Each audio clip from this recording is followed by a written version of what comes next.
I'm not feeling too good today, and now I got to deal with this.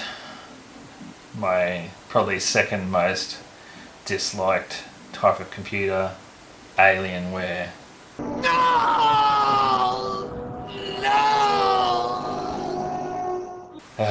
And if you didn't know, Alienware is actually made by Dell, but it's like their gaming type computer. But they're not what I call very good, because the way they design these things is anything but normal. Quite often the heatsink is on the underside of the board. You can't access the heatsink from just unscrewing the panel under here, and they always run hot. I don't think I've ever had an Alienware in here that doesn't run hot, and the fans are going crazy on it. But that's not why it's in. It's in because it's doing what's happening here is it's booted up. Ooh, look at the blue. Ooh. It's booting up to a blank screen with a cursor, and if I did Control Alt Delete, and I'll show you what it's doing. You can see that I search for Explorer, and Windows Explorer is opening and closing over and over again, and that's what's causing the problem. Basically, Windows has got some kind of corruption or something, and what a surprise, it was right after they did a Windows update, and then this started up. Yeah, we got to try and repair this Windows, and also check that hardware's not causing the problem, like a bad hard drive or SSD or faulty memory. If they're not causing it, then it's just going to be a software fix. Not a big fan of Alienware, and my general recommendation would be to avoid them. They are not easy to get parts for if they break down, and they're not easy to work on either. Everything is laid out in a strange way when you have to actually repair these things, and it gets costly very quickly. Well, I guess I better stop whining about this job and actually fix it. So we'll need to get into safe mode first, and then we'll go from there. Okay, I'll see you soon. A few moments later. Yeah, so if you're wondering how to get into safe mode with Windows 10 or Windows 11, basically you gotta turn it off in the middle of a boot 3 times. I just want to there we go. It says preparing automatic repair. That means you've done it correctly, and we're going into the recovery menu for Windows. It'll try to diagnose it initially, but most times it doesn't know what's wrong, so we'll just wait a little bit.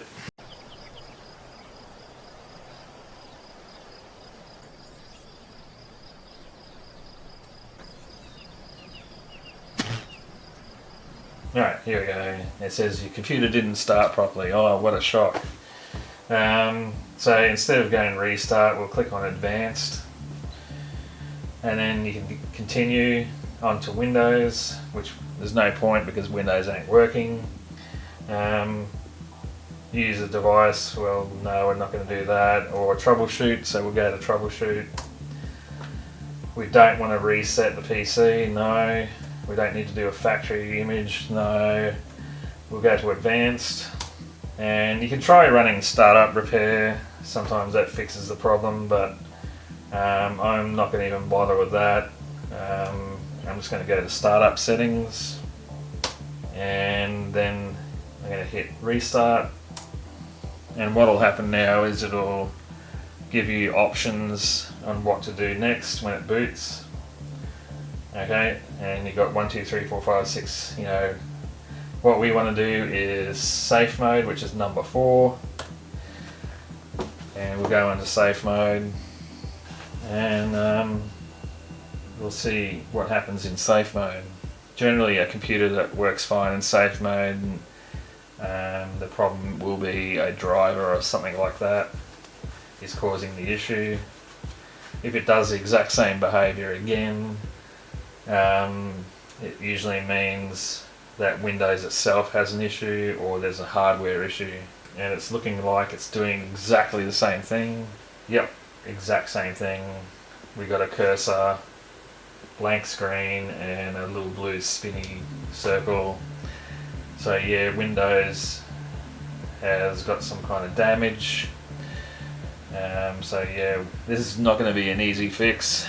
We're going to have to probably do a repair install on this to fix it. Much later. After going into the task manager, I ran basically the command to start a DOS box, which is CMD.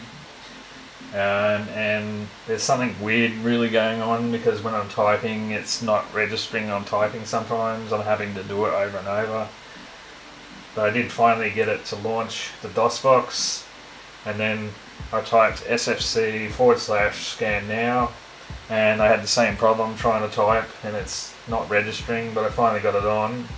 So what it's doing now is scanning the Windows system files and looking for problems, and if it finds any it repairs them, and hopefully it'll find the issue, repair it, and then we can reboot and the problem will be resolved. We'll see. It doesn't always fix, so but this is the first step I usually take if I can get this far. We'll do the system file check, make sure it's okay, and sometimes that's all you need to do. But we're 50% in. We'll see what happens when it's fully done. Much later. As you can see, it finished and it found something wrong and it's repaired it, and all of a sudden Windows Explorer stopped going nuts and we got our taskbar back and all our icons came back in safe mode. So this is a very good sign that we may have resolved the problem already. So what I'll do is I'll boot into normal mode and we'll see what happens. Fingers crossed. Alright, we have a lock screen. Voila! Hi there, it's Tim from the future. Guess what? I was celebrating fixing this laptop and it started blue screening with a critical process died. And so all this happiness that I was displaying soon came to an end. And yeah, kept on doing it every 3 to 4 minutes, and I came to the conclusion there's some kind of hardware issue. So I skipped along to testing memory next. Freaking aliens, man, always causing problems. Like, you'd hear the fans, oh my goodness, it's so freaking loud, and it's not really doing anything, you know. This is the Alienware.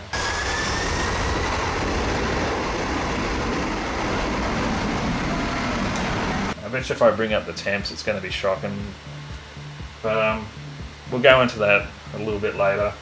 A few moments later. Alright, I just wanted to show you this with this Alienware and to give you an idea of what I'm talking about.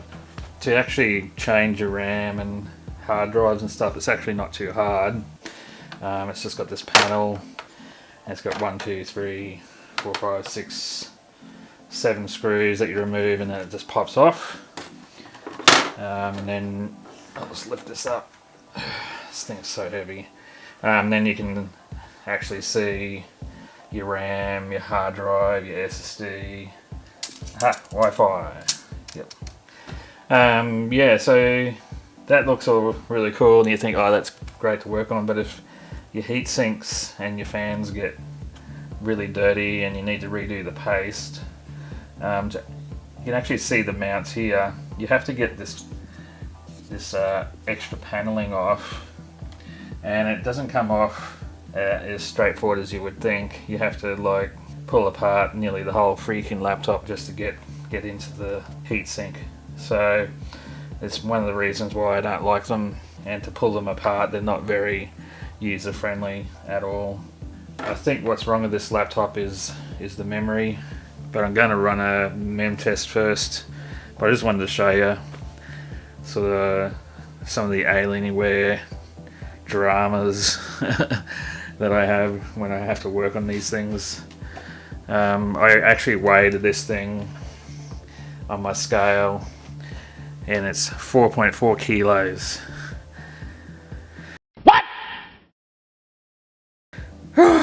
Man, you can almost do a workout with this thing, I tell you.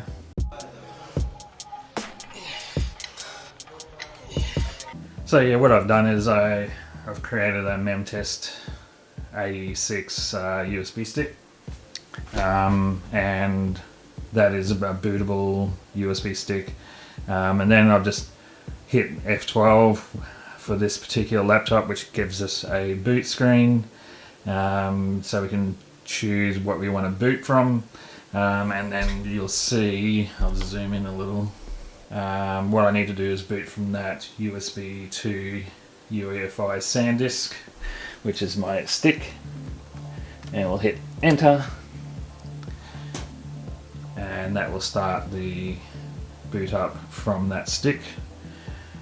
And this will go through and test the RAM, because what I've been experiencing with this laptop is after I got it to actually work, I fixed the Windows corruption, but it kept on turning off and then coming back to a screen where it says it's crashed. So my suspicion is either RAM or a hard drive issue.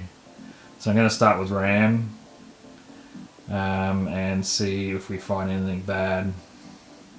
What will happen if it does detect something bad, it'll come up with some red text underneath that white text, and it'll list where it's finding the issue, and I can usually figure out which memory module it is that's playing up. But we'll let this go through. If it goes through without any failure, then I'll be checking the hard drive next to see if it's got any issues. Alright, I'll let this test and I'll come back to you. Alright, after a little bit of time has passed, it's completed one round of memory test, and yeah, it's not showing any errors, so it looks like we need to go look at the hard drives and see if they're causing the problem, because it's not the memory. Alright, I will get that set up and we'll run some hard drive tests. 1 hour later. Alright, so the plot thickens on this Alienware. What a surprise. So yeah, I've taken the SSD, the HDD out, and I ran tests on them. They all come back clear. So now I've checked the memory, the Wi-Fi card, the SSD, and the HDD, and none of them are showing signs of causing this issue, which leads me back to probably Windows or a driver problem. The customer did tell me that right before this all started, he saw some kind of Alienware update. So I'm wondering whether it's the Alienware software that's causing the problem, like a driver. So what I'm going to do is try and get into Windows and uninstall that software before it crashes again. I'll see if I can get that to happen, and then we'll see if the laptop starts to run without crashing. Alright, let's see what we can do.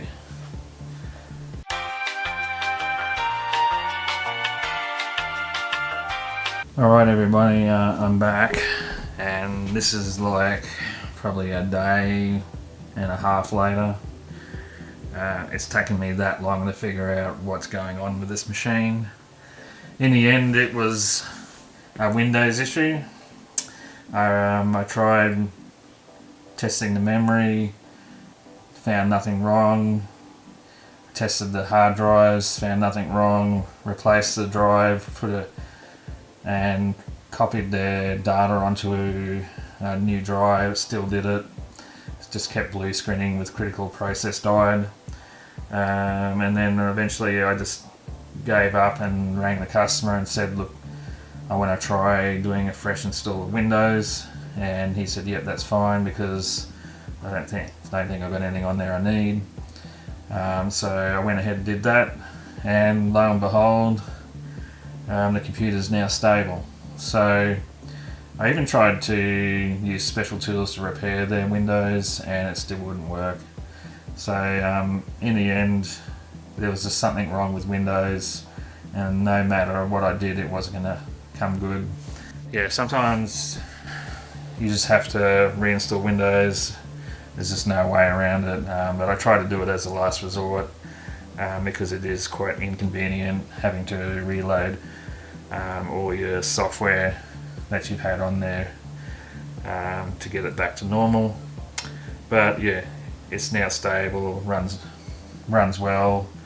I was going to show you, that's right, I was going to show you how hot this thing gets. So just let me set that up.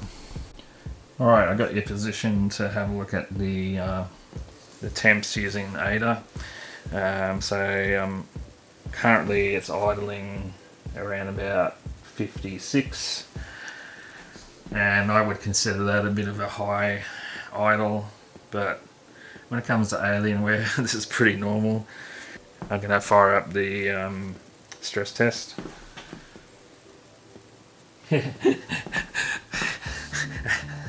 As you can already see, it's had a throttling event. It's picked up on there's been a throttle event already. I haven't even started. Here we go. Started it.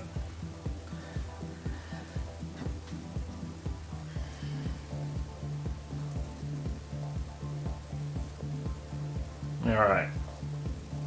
Oh.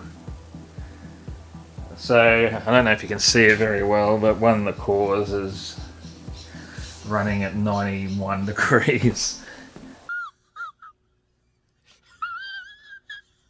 They just run ridiculously hot. And we're getting like a 1 or 2% thermal throttle on the CPU to try and keep the temps down.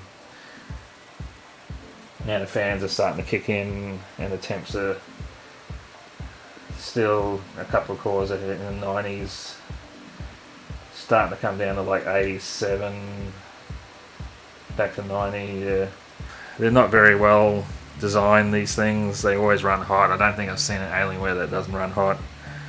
But I'm not going to get in there and try and sort out the thermals, mainly because it wasn't in for that and they didn't ask me to do that, and it's a massive job anyway. It would cost him a lot more than what he's paying to get this fixed. But yeah, just be aware, Alienwares run hot, and if you don't want a hot laptop, then maybe look at a different product. Alright, well that's it. Going to be it for this computer. I'm done with it. It's all working, and I'm just going to call the customer and get them to come pick it up.